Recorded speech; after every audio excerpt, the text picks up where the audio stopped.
Kaixo, site bat bikoitzea oso erabilgarria da adibidez irakasleak egiteko bat, azpiegitura, diseinu osoa, eta gero partekatzeko ikasleekin edo beste irakasleekin, adibidez, portfolio bat egiteko. Nola bikoizten dira Googleeko siteak? Sakatu 3 puntutxoetan eta bikoiztu webgunea. Nahi baduzu aldatu izena eta Driven kokatu nahi duzun karpetan. Partekatzeko baimenak mantentzeko, aktibatu hau. Berria izateko, desgaitu.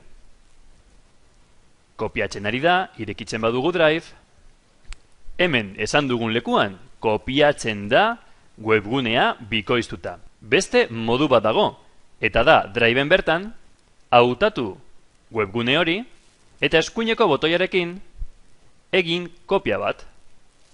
Horrela ere, kopia bat lortuko duzu.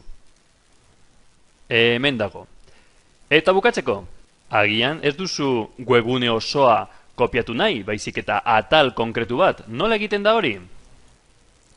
Egina dagoen webgunetik, hautatu atal hori, konturatzen bazarete, urdinez jarri da, begira, orain ez, baina orain bai, urdinez dago, kopiatu atal hau, Ctrl C rekin, sakatu horri berriaren gainean, eta Ctrl V itxatxi atal guzti hori.